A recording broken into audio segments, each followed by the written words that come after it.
अनुग्रह करे कि उसकी इच्छा के अनुरूप यह अध्ययन का कार्य आज जो चौथा दिन है सुचारू रूप से संपन्न होने पाए।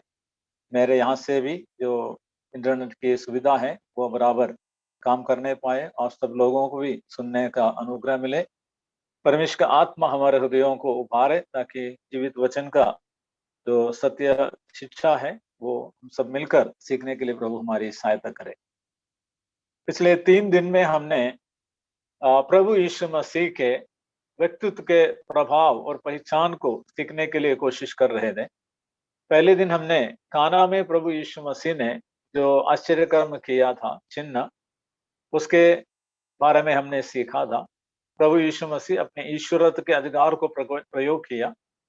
सारी वस्तुओं पर उसको ऐसी संप्रभुता है कि वो उसको एक वस्तु को दूसरी वस्तु भी बना सकते हैं और उसके लिए कोई समय नहीं लगता है, तुरंत वो परिवर्तन हो जाता है। उसकी संप्रभुता अतुल्य है। उसके चेलों ने ये देखा और उसके व्यक्तित्व के उस गुण पर उनका विश्वास बढ़ गया।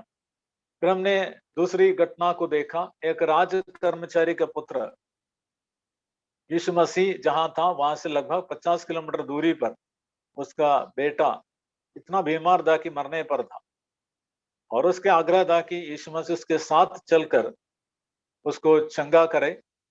परंतु प्रभु यीशु मसीह ने एक ही शब्द वहां से कहा, जा तेरा पुत्र जीवित है। और उस मनुष्य ने विश्वास करके गया और सही पाया उसी घड़ी। ये एक पल का भी सूक्ष्म अंश होता है, हम इसको आंक नहीं सकते हैं, ऐसी सूक्ष्म अंश है।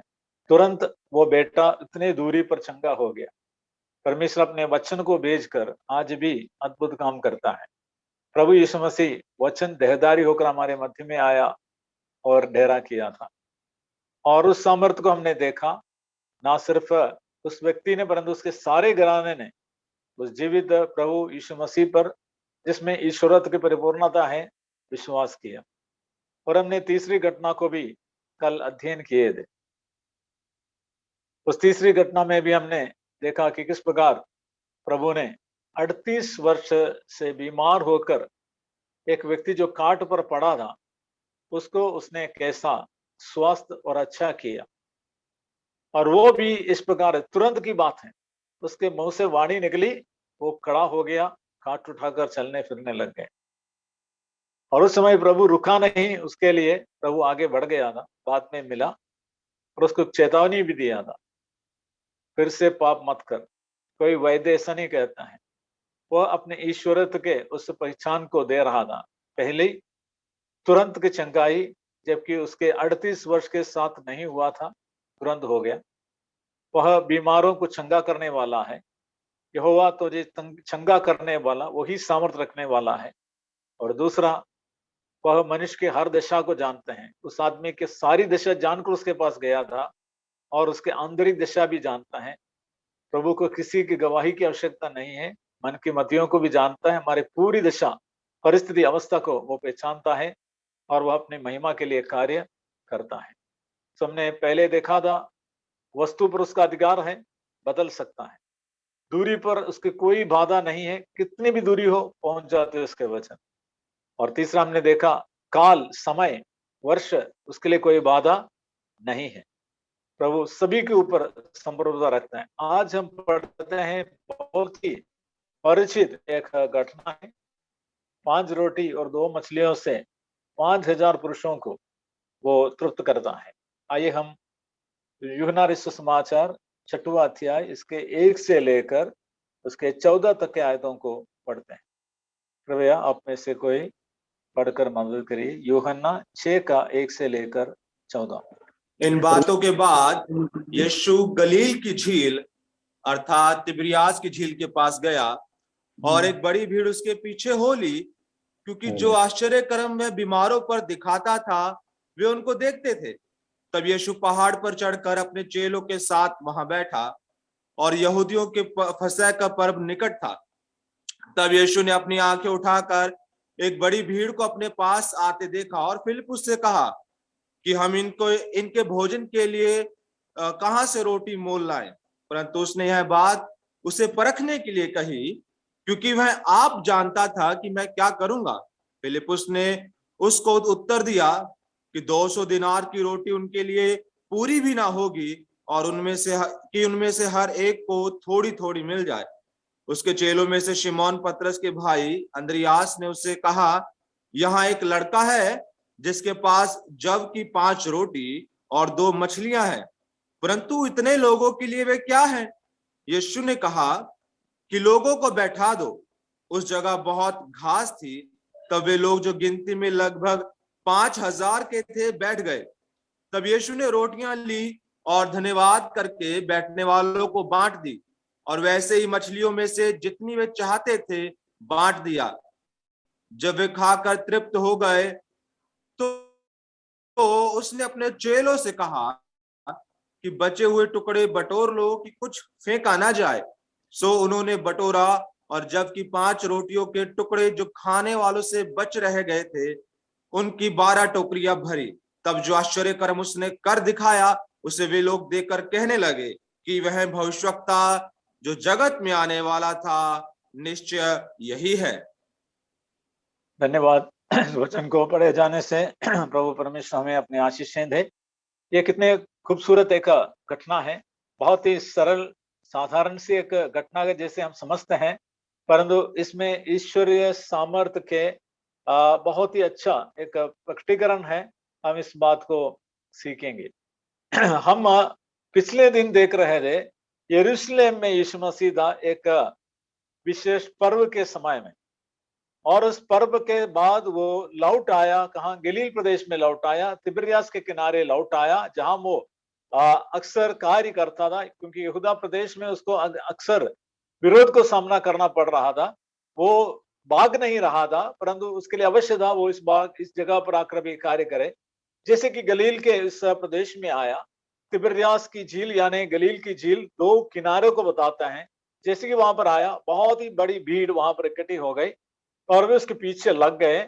और यीशु ने, यहाँ पर हम क्या करते हैं, इस यहाँ पर यीशु एक छोटे से पहाड़ पर जाकर बैठ गया और चढ़कर बैठ गया। तब चेले उसके साथ बैठ गए और लिखा यहूदियों का फसह निकट है। पर यहाँ पर दोनों के बीच में कुछ है। चेलों के साथ बैठ गया पहाड़ पर चढ़कर, फिर समय के बारे में बोल रहा है, मतलब कौन सा महीना है, कौन सा समय है। क्या कह रहा है? यहूदियों के फसह का पर्व निकट था। दूसरे अध्याय में हमने देखा था खाना के उस वाहक भोज के बाद यीशु फसह मनाने के लिए गया था। अब ये दूसरा जिक्र है फसह मनाने का। सो लगभग 1 वर्ष के अंतराल में ये सारी घटनाएं हो रही है मिनिमम। और ना सिर्फ वो पहाड़ पर बैठ गया था, हमेशा ध्यान रखना, जब प्रभु यीशु मसीह के पास भीड़ इकट्ठे होती है, तब वो थोड़े ऊंचे जगह पर बैठ जाता है। लोग भी वहां पर आसपास में चारों तरफ बैठ जाते हैं। जब वो ऊपर से बोलते हैं, आवाज भी पहुंच जाती है, बहुत सारे लोग सुनते हैं, बराबर सुनते हैं, आराम से सुनते हैं। और ये घटना जो है मत्ती, मरकुस, लूका, यूहन्ना चारों सुसमाचारों में है। यदि आप मत्ती, मरकुस और लूका को देखें, ये मत्ती के 14 में, मरकुस के 6 और लूका के 9 अध्याय में उपलब्ध है।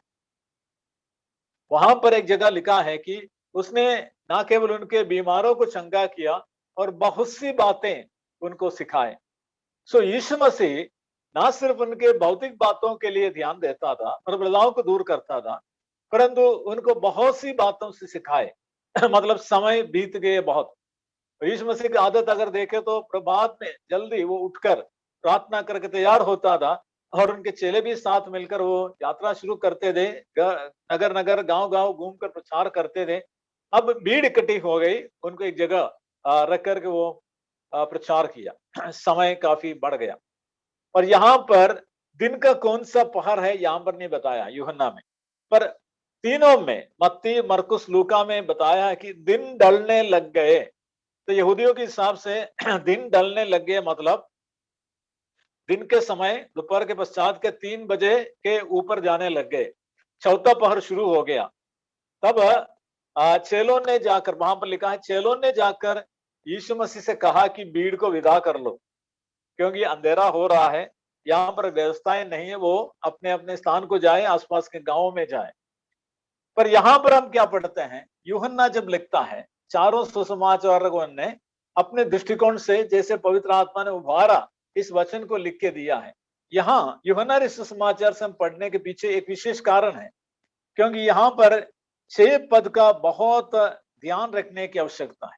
6 पद का, उसने यह बात उसे परखने के लिए कही, क्योंकि वह आप जानता था कि वह क्या करेगा। तो ये बहुत ध्यान रखने की एक आयत है।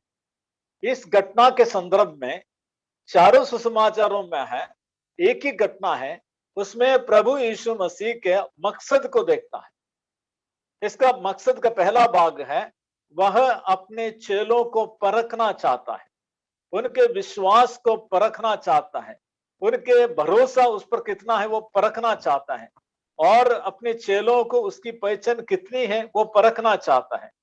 ये आज भी सत्य है। मेरे और आपके जीवन को प्रभु रोज परखना चाहता है।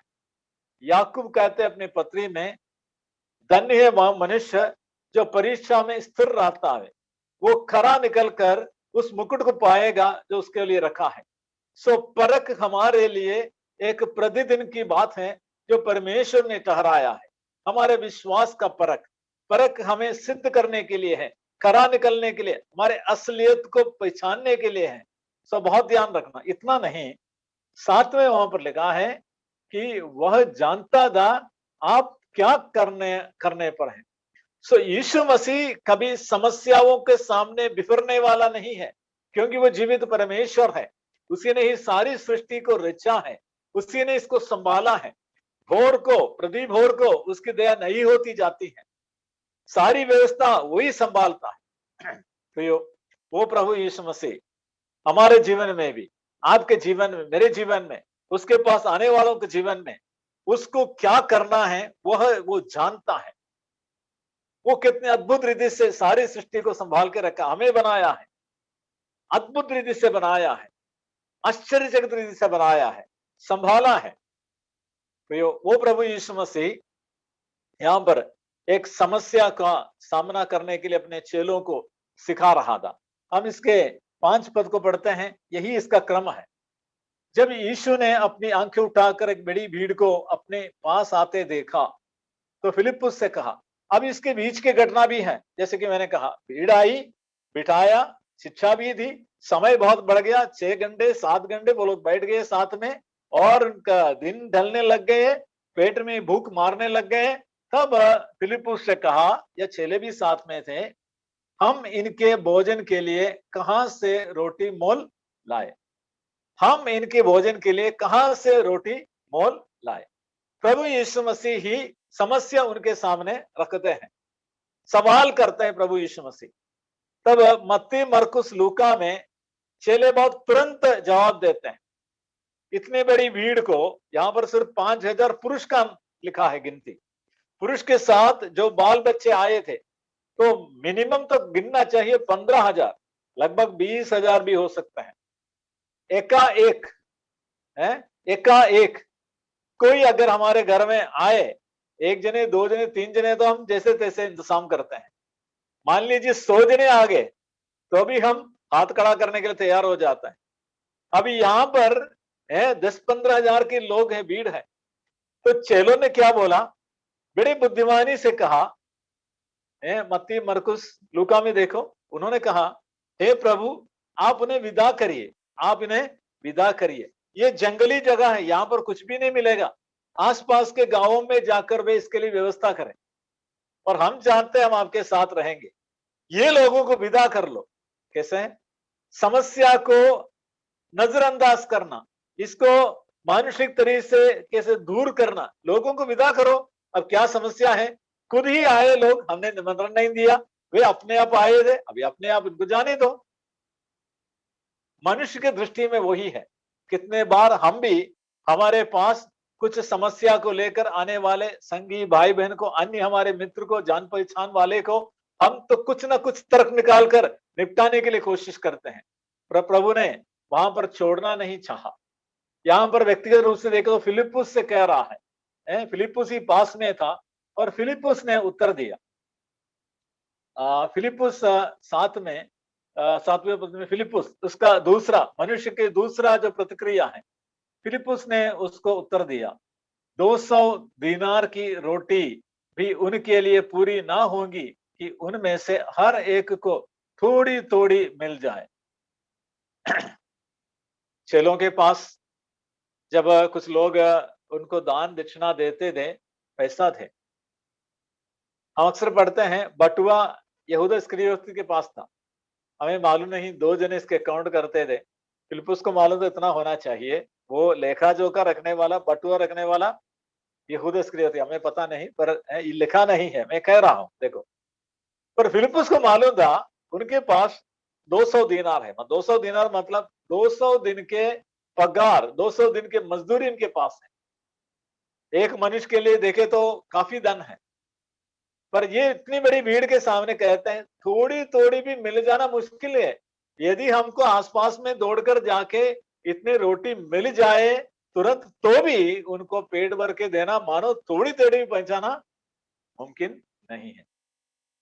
अक्सर हम ये देखते हैं ना, प्रॉब्लम जब आए सामने, हम इसको सरका देने की कोशिश करते हैं, नहीं तो तुरंत सोचकर बैठकर सोचते हैं हमारे पास कितना पैसा है, हम इसका सामना कर सकते। और हम ऐसे भी बोलते हैं, अरे हम तो दरिद्र हैं, हमारे पास पैसा नहीं, इसलिए हम इसको निपटा नहीं सकते हैं, देखो धनवान लोग वो निपटा सकते हैं। प्रियो, आप शायद गलत सोच रहे हो। धन के बहुतायत से किसी की जिंदगी है भला नहीं होता, यीशु मसीह ने सिखाया। और इसका तीसरा तब एक जवाब आता है, कौन है? अंद्रियास है 8 में। उसके चेलों में से शमौन पतरस के भाई अंद्रियास ने उससे कहा, यहाँ एक लड़का है जिसके पास जौ की 5 रोटी और 2 मछलियां हैं, परंतु इतने लोगों के लिए वे क्या है? अंद्रियास क्या चीज चाहिए वो ढूंढने वाला था। अंद्रियास ऐसे मनुष्य है जिसके बारे में ज्यादा हम जिक्र नहीं पड़ता है, 2-3 जगह पर है। वो लोगों से संपर्क करने वाला था, पहले अपने भाई को बुला के लाया था, फिर हम इस बालक के बारे में देखते हैं, अंत के दिनों में यूनानी लोग आकर उससे विनती करते, यीशु मसीह से हमारी मुलाकात करा दो। तो ये एक माध्यम बनता, जरिया बनता था यीशु मसीह के पास लोगों को लेके आने के लिए।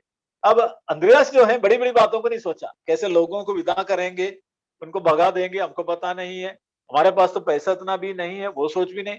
जो चीज अवश्य है वो तो हमारे पास थोड़ा सा है, पर इससे कुछ भी नहीं होगा। अंद्रियास तो एक साधारण मनुष्य था, उसने अपने मन खोल दिया, प्रभु एक लड़के के पास 5 रोटी और 2 मछलियां हैं, पर ये क्या होगा, कहां तक पहुंचेगा इसको? प्रभु ने यहां पर कुछ कार्य करना आरंभ कर लिया। हम मनुष्यों के 3 तरीका का सामना करने का हम पढ़ते हैं, विदा करो, धन की सोच, हो नहीं पता है, और तीसरा वस्तु तो है पर बिल्कुल कम, कैसे हो जाएगा? पर प्रभु यीशु मसीह परखने के लिए सवाल किया था, और एक जने ने एक थोड़ा बहुत आशावान एक जवाब दिया। वो कौन है? अंद्रियास। तब प्रभु ने क्या कहा? यीशु ने कहा है 10वां पद, यीशु ने कहा लोगों को बेटा दो। कैसी बात है? ऐसा भी नहीं कहा यहाँ पर तो मेरे पास लेके आओ, दूसरे जगह पर है तो हमको मालूम पड़ जाता है, अंद्रियास ने वो पहुंचा देते हैं। यीशु ने तुरंत कहा लोगों को बेटा दो, खाने के लिए बैठाना है, भोज के लिए बैठाना है। मैं जब पढ़ रहा था मेरे समझ में आया, ध्यान में आया, एक दिन मैं अभी ने बहुत वर्ष पहले की बात है, मैं और मेरे कुछ मित्र लोग, हम तो एक जगह यात्रा करना पड़ा और हम लौट रहे थे, और दोपहर के भोजन के लिए हमारे यात्रा के बीच में इतने सुविधा नहीं मिला, और हम जब एक जगह पर पहुंचे और वहां पर जैसे कि एक होटल देखा, हमने सोचा यहाँ पर खाना खाते हैं। हम वहां पर गए तो होटल के जो परोसने मालिक है जो बैठे हैं, ज्यादा बड़ा नहीं है, छोटा सा इलाका है, उसी के छोटे एक होटल है। तो उसने बोला साहब खाना खत्म है, खाना खत्म है। हमको पता चल गया, कहना टेबल के ऊपर कुर्सी को रखा है, टेबल के ऊपर कुर्सी को रखा है। हाँ, वो किसी को बिठाने के लिए तैयार नहीं है।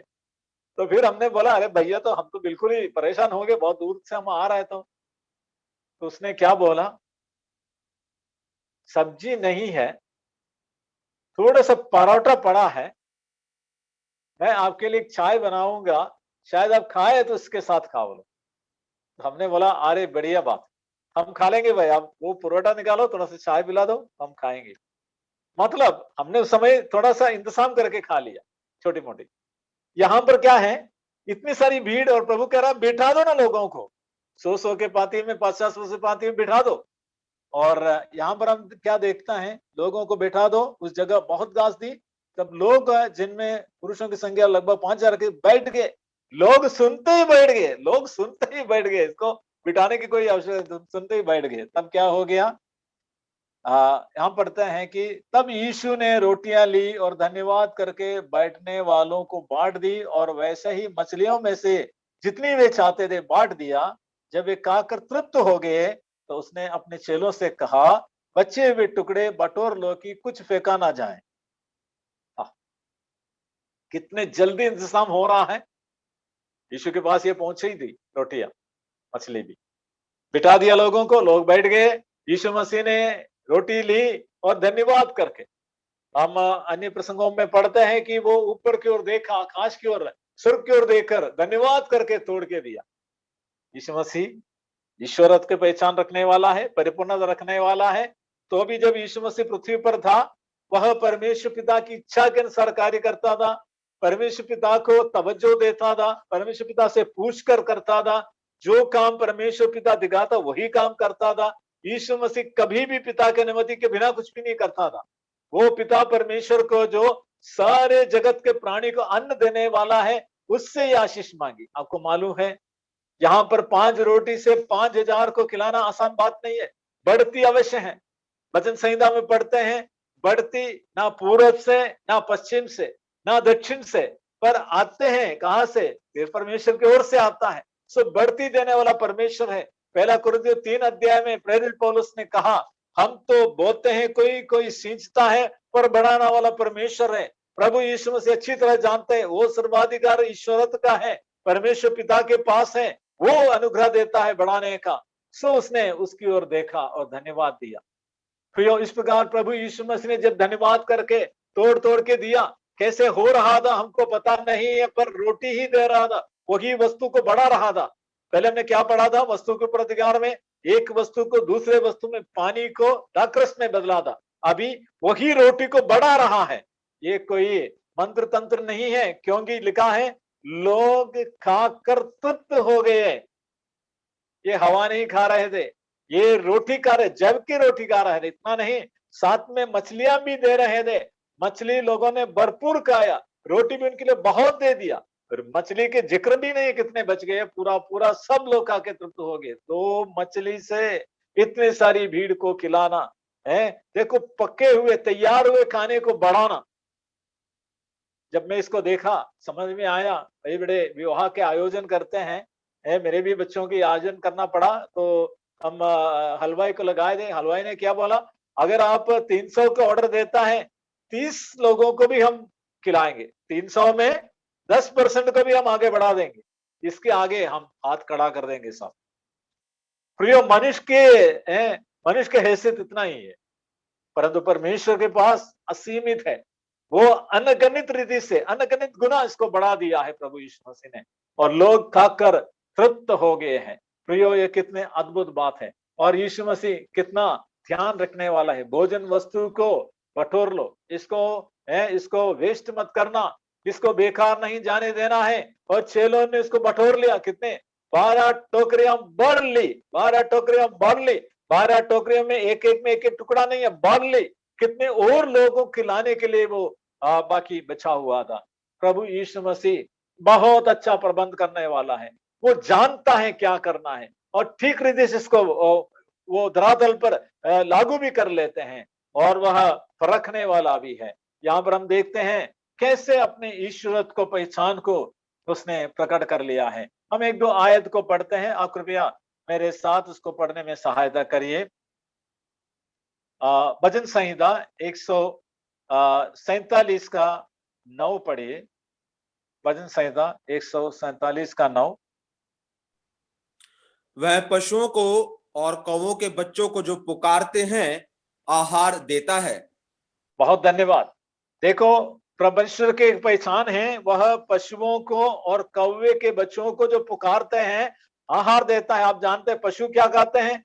घास खाते हैं, छोटे छोटे पौधा खाते हैं। और कौवे के बच्चे क्या खाते हैं? कोई कीड़े मकोड़े को, अनाज को खाते हैं। अलग अलग प्रकार के भोजन देने के लिए वो सक्षम है, देता है, ये पक्की बात है। सुबह सुबह है पक्षियों के जो ना कलकल को सुनते हैं, वे अपने भोजन की तलाश करते, परमेश्वर उनको देता है। कितने अद्भुत रीति से परमेश्वर एक एक जीव को संभालता है, इसका प्रमाण देता है भजन 145 के 16 में। कृपया पढ़िए। तू अपनी मुट्ठी खोलकर सब प्राणियों को आहार से तृप्त करता है। हालेलुया, ये जीवित परमेश्वर की पहचान है, यहोवा परमेश्वर की पहचान है। अपनी मुट्ठी खोलकर सारे जीव को वो तृप्त करता, भलाई से, भोजन से, आहार से तृप्त करता है। ये ईश्वरत्व का गुण है। और देखो उतना नहीं, हम भजन संहिता 37 के 37 के 19 के वो पढ़ लिए। विपत्ति के समय उनकी आशा ना टूटेगी और ना वे लज्जित होंगे, और अकाल के दिनों में वे तृप्त रहेंगे। धन्यवाद। परमेश्वर अपने भक्तों के बारे में कह रहा है, चुने हुए लोगों के बारे में कहते हैं, विपत आने वाली है पर मैं उन्हें तृप्त करूंगा, मैं उन्हें संभालूंगा, उत्तम उत्तम गेहूं से मैं तृप्त करूंगा, दूसरी जगह पर लिखा है। और इस्राएली लोग जानते थे ये कौन करता है। जब उनके पुरख का 40 वर्ष ऐसे मरुभूमि से होकर गुजरा, जो ज्योति बोई नहीं जाती है, कटनी नहीं होती है, वहां पर रोज उनको मन्ना से तृप्त किया। जब उन्होंने कुड़कुड़ाया, हमें मीट खाना है, हमें मांस खाना है, तब उन्हें बटेरे दिए, दुनिया के सबसे स्वादिष्ट और पौष्टिक आहार। परमेश्वर के पास सारी व्यवस्था है।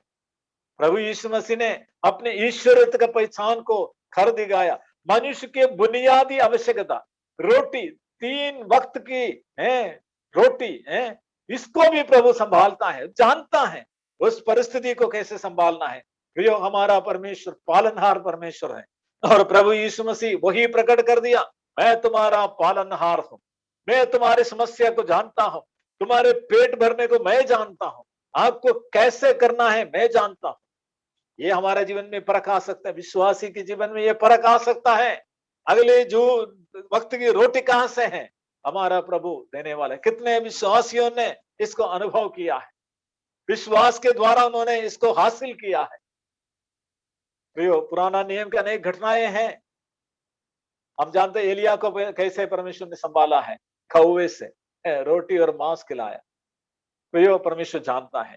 एक अन्य जाति की सुराफिनी की जाति की स्त्री के साथ, जब भी उनके घर में कुछ भी नहीं है, खाकर मर जाने वाली थी, उसी से वो उस 3 वर्ष तक खा पी कर उसके खारे घराने मुट्ठी भर आटा और कुप्पी में थोड़ा सा तेल, इससे भरपूर रखा था।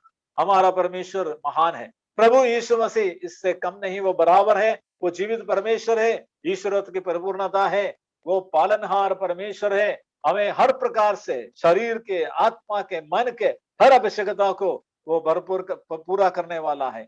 इतना नहीं, वो विश्वासियों को परखता है। हमारे हर प्रकार के तर्क वितर्क, हमारे समाधान के प्रक्रियाओं को दूर करके प्रभु हमें सिखाता है। कैसे सिखाया? आपके पास जो है उसी को मैं पूरा करूंगा। अंद्रियास के द्वारा जब वो 5 रोटी और 2 मछली उसके पास आए, उसी के ऊपर उसने अपना आश्चर्य कर्म को प्रकट कर लिया। वहां पर एक बालक था जो देने के लिए तैयार था। परमेश्वर ने उसके उस भेंट को ग्रहण कर लिया। एक बालक का समान, बालक के समान कुछ तर्क वितर्क किए बिना प्रभु के हाथों में अपने जीवन को सौंप दोगे तो क्या हो गया? उस मम्मी ने जो 5 रोटी और 2 मछली उस बेटे के पेट भरने के लिए दिया था, उससे लगभग 15,000 लोगों के भूख को प्रभु ने मिटा दिया, तृप्त किया, और भी बहुतों के लिए बटोर लिया। आपके जीवन को प्रभु कैसे अद्भुत रीति से इस्तेमाल कर सकता है। समस्याओं के सामने भागना मत, पर क्या कहना? प्रभु देख, मैं हूं आपके पास, मैं अपने आप को मैं समर्पित करता हूं। आपके पास जो है वो अगर प्रभु के पास दे दोगे, हाथ खींच लोगे, तो प्रभु अपना आश्चर्य कर्म करेगा, आज भी करेगा। आपके पास सारे दुनिया के भूख मिटाने की एक वस्तु प्रभु ने दिया है, सत्य सुसमाचार। आत्मा में भूखे लोग मर रहे हैं, पाप में बढ़ रहे हैं, अंधकार में वो भटक रहे हैं, जिंदगी उनका तमाम तबाह हो रहा है। आप ज्योति लेकर उनके मध्य में है, ज्योति को चमकाओ। आत्मिक सत्य जो आपके पास है उनके पास चमकाओ। प्रभु आपको मदद करेगा, उसके सामर्थ्य कार्य करेगा, वो जानता है कैसे करना है। अब सिर्फ भोजन वस्तु से नहीं है, हमारे जीवन में अनेक प्रकार से परख आ सकता है। हमारे विश्वास का परख, हर घड़ी हमारा विश्वास, हमारा भरोसा प्रभु के पास होना चाहिए। उसका जो निदान है उसके लिए हमें प्रार्थना के साथ उसके पास जाना है, हमारे हाथ उसमें से खींचना है, उसके पास देना है। तब जो परखता है और जो जानता है क्या करना है वो पूरा करेगा। और अंत में इसका परिणाम क्या हो गया? तब जो आश्चर्य कर्म उसने कर दिखाया उसे वे लोग देखकर कहने लगे, वह भविष्यद्वक्ता जो जगत में आने वाला था निश्चय यही है। ये कौन सा भविष्यद्वक्ता है? यहूदा के यशायाह के भविष्यवाणी में यशायाह ने कहा था आने वाला है एक भविष्यद्वक्ता, और प्रभु परमेश्वर पिता ने, यहोवा परमेश्वर ने मूसा से कहा था, व्यवस्था विवरण में लिखा है तुम्हारे जैसे एक भविष्यद्वक्ता को मैं उनके मध्य में खड़ा करूंगा। वो भविष्यद्वक्ता यही है। उन्होंने अपने विश्वास को बढ़ाया। कितने कैसे कैसे विश्वास बढ़ रहा प्रभु यीशु मसीह में? उद्धार पाने का नहीं है, ईश्वरत्व के पहचान में, प्रभु यीशु मसीह के अस्तित्व के पहचान में बढ़ रहा है। देखो प्रभु यीशु ने कैसे कैसे आश्चर्य कर्म किया, जिसके द्वारा अपनी पहचान को लोगों के साथ बढ़ाया। कितने आश्चर्य कर्म प्रभु ने भी आपके जीवन में किया होगा, बैठ करके गिन लीजिए। और सवाल यह है कि आपने कितना नजदीक प्रभु की पहचान में बढ़ गया है। क्या क्या पहचान आपको आ गया है अभी तक प्रभु यीशु मसीह के बारे में? क्या आपने चख कर जाना है कि वास्तव में यही परमेश्वर है, यही उद्धार करता है, यही प्रभु है? प्रभु आपकी सहायता करे। यहाँ पर प्रभु ने एक और कमाल को कर दिया। क्या है? भोजन वस्तु, तैयार किया हुआ भोजन वस्तु को बढ़ाना वो जानता है। एक बात हम सब जानते हैं, जो खेत में बोई है उस बीज को बढ़ाना वो जानता है, पर वो रोटी बनने के लिए क्या क्या करना पड़ता है? बोना पड़ता है, सींचना पड़ता है, काटना पड़ता है, फिर छकी में पीसना पड़ता है, फिर इसको सेकना पड़ता है, फिर खाना पड़ता है। अभी देखो ये कोई प्रक्रिया नहीं है, तुरंत बढ़ गया। प्रभु के सामर्थ्य कमाल का है, इसको चखो जानो। आज इस घटना के द्वारा प्रभु ने क्या सिखाया? नंबर 1, वो परखने वाला है और वो जानता है क्या करना है। पीछे क्या है? चेलों का विश्वास बढ़ना है और उनको पहचान आना है यीशु मसीह वास्तव में कौन है। और यहां पर उसने क्या कर दिया? लोगों के बुनियादी आवश्यकता को जाना और मानुषिक रीति से चेलों ने 3 प्रकार का जो असहायता सामना प्रकट कर दिया। लोगों को हम खिला नहीं सकते हैं, छोड़ दो। दूसरे ने बोला, फिलिपुस ने, 200 दिनार से हमारे पास जो धन है इससे कुछ भी नहीं होगा। तीसरा अंद्रयास ने बोला, हमारे पास जो है वो अपर्याप्त है, पर हमारा प्रभु पर्याप्त है, सब कुछ के लिए पर्याप्त, काफी है। उसने कर दिखाया। आज भी वही प्रभु है, बदलता नहीं। मेरे और आपके जीवन में अपने सामर्थ्य को प्रकट करने के लिए तैयार है।